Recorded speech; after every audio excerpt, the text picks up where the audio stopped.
Now, I believe he had this plan, sometime after Pentecost. We don't know when he was able to come up with a plan to seek to defeat God, as we see in the book of Revelation, when there will be a great war between Satan and his forces and God and his angelic hosts. But he did come up with a plan. I do not believe God allowed him to implement that plan until the birth of Israel. This is the testimony that we have, that the very first Nephilim mother that was born was 1949. That's the first one that I know of that we are working with as a Grand Dame, Constantina O'Collins. And there's a template in her. So the question again would be, why would Satan target Christian women to produce the final last days species of Nephilim hybrids? In other words, what actually takes place in these women that were selected because of their bloodline, and then at conception there are conception rituals. Satan begins his process of transformation. He's able to overlay himself into their lives, laminate himself through trauma, and somehow integrate himself spiritually with these people so that they are being prepared. I'm talking about these people, these women. They're being prepared at age 13, when Satan comes into them, as there is reported, in his throne. He brings in his very throne that comes in to these people, not where that spirit is joined to the Lord, but he penetrates through trauma right as far as he can and captures as much as he can of that person's human spirit. Remember, the human spirit is capable of being defiled. Even though it's born again, it can be defiled according to 2 Corinthians 7:1. Therefore, the human spirit is also capable of sanctification, 1 Thessalonians 5:23. And so, although he cannot come into that domain where the spirit is joined to the Lord at new birth, he goes as far as he can as a thief, and he steals, siphons off, leeches off that which is a representation of the image of God. Then he having captured that, and this is also corporately, he now has the spiritual stuff, if you will, the spiritual assets to now create the image of the beast and create that which, when the person is age 13, they can now conceive and give birth to a whole new hybrid race. Now, what's different in this third and final Nephilim hybrids is that the goal is not giantism, although those that are unbelievers, they can produce the reptilian, the grays, these that are not represent perfect man. But because when a person is a Christian, they have that image of God. The unbeliever doesn't have that. Satan wants to have Christians. He desires to have Christians because it's only from Christians that he can take a blueprint and create a template for his new humanity.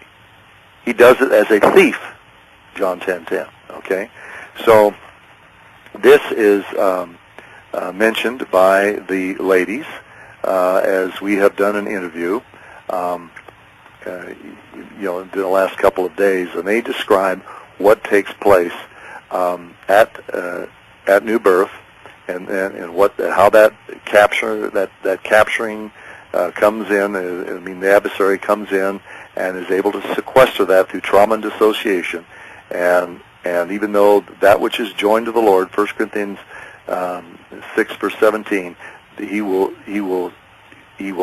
sequester aspects of the human spirit to create a false trinity, Revelation 16, I think verse 13, so that the human spirit is now interfaced with that which represents the black trinity, and then at age 13, Satan has a position in place through trauma and through conditioning, through generational sin, at the conception, to come in and produce a unique kind of hybrid that will also represent the image of the beast, as we see in Revelation 13, verses 14 to 15, where man will actually create an image of the beast, and that image will appear as a superior specimen of mankind than anything that's in existence today. So many people will take that with the promise that they will not die, they shall live forever, and they shall be like God, the original lie in the garden.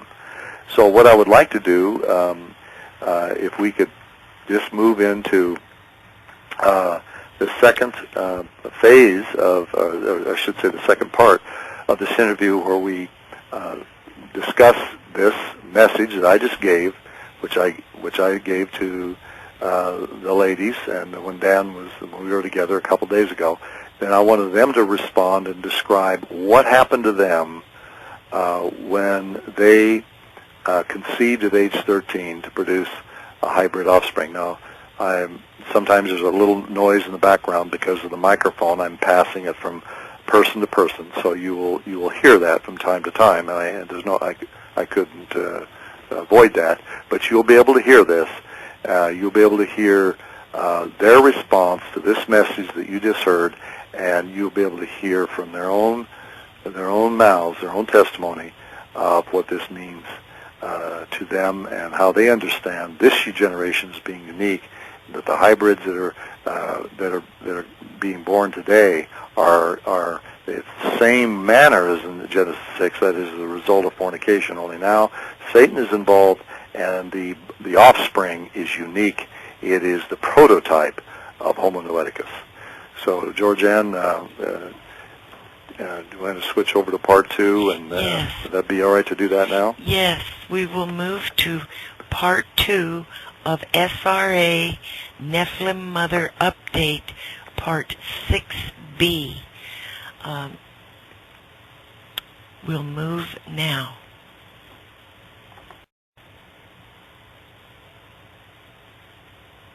Hello everybody, this is Georgianne Hughes, and this is The Bite Show, and we're very blessed to have Douglas Riggs with us. This is part B of SRA Nephilim Mother Update, and it is the 31st of May. Okay, Douglas, you can get started. Okay, this is, as I mentioned, the close of the part A of this update, that I gave this message to the saints as we gathered together earlier this week, and wanted them to have an opportunity to give us, from their own experience, when they heard this message, how does this line up with what they've experienced as Christians, why they were targeted as Christians to be Nephilim mothers. Because there are hybrid offspring out there that, just like in Genesis 6:2, the Watchers took women to whoever they chose. Yes. But in this generation, he's selecting Christians as well. In other words, it doesn't mean he's not targeting unbelievers, but in order to have the quality of hybrid that it can infiltrate the human race and actually look superior to who we are now in our unglorified state, he had to come up with a plan that would seek to trump God and to create a counterfeit to that new species humanity that believers become at new birth. And so he cannot corrupt that image, but he can capture it. So we're going to begin with, I believe it's either Sally or Jennifer Diane. There'll be a little bit of transition where I'm talking there, and then I'm asking the question, why were you selected as a believer? So just be patient while this comes up, and we will begin the interview. Okay.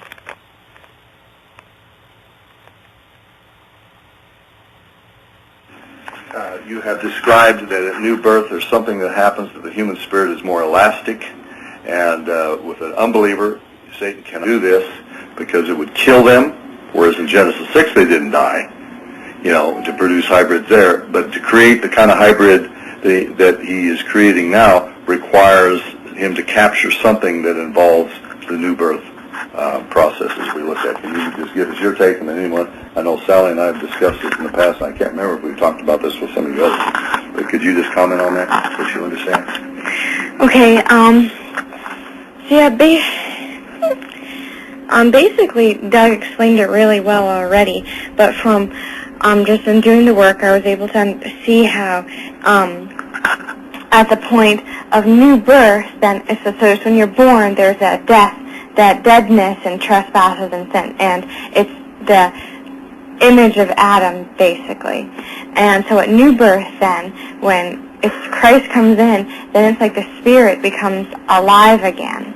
And so in order for Satan to create his counterfeit and his challenge to who Jesus Christ is, then he wants to have the, quote, perfect Nephilim that it's his challenge, essentially. And so it's not so much that that someone who's not a Christian would necessarily die if they just wouldn't have a perfect Nephilim. They can't, because there isn't that image of God that Satan can tap into, and it's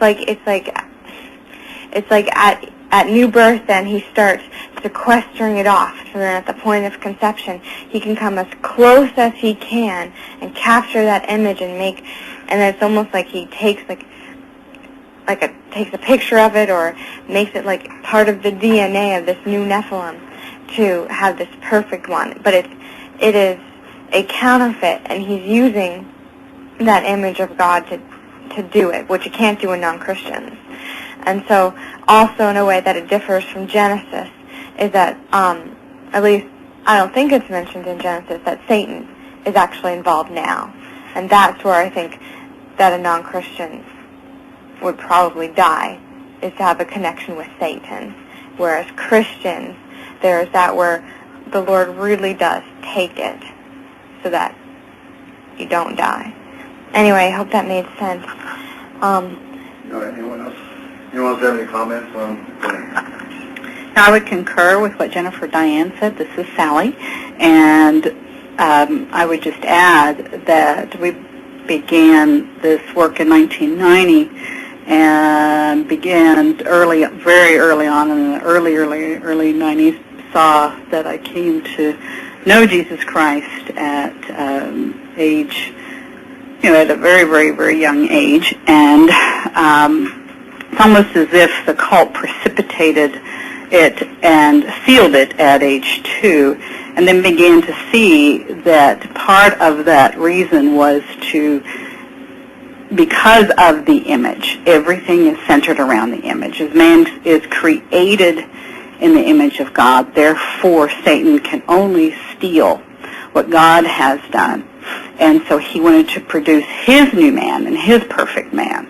And so as the new birth comes in, as was already explained theologically, then after the new birth, then that is dissociated, and it is, in a sense, it is pulled out to where the person has no memory of even being a Christian at such an early age. And then Satan's new man is built upon that, Homo noeticus. And it is an Adam Kadmon. In me, it was an Adam Kadmon type structure, so that there is that perfect new man of Satan and his corporate way. And the only way that he could do that is basing that, anchoring that on a Christian, because we are related to one another in a corporate manner, and there were scriptures in Corinthians, that were members of one another. Many, many scriptures that support that. So in order to become, Satan's network, then he links and bases it on not only the image of God, but also comes in and wants to provide that network so that we're corporately related in a satanic oneness, in a satanic union. And so it's as if he overlays or undermines that which God has done. So, there are scriptures also about the image of the beast. Well, he takes God's image, and then in a sense he has stolen that from Christians, an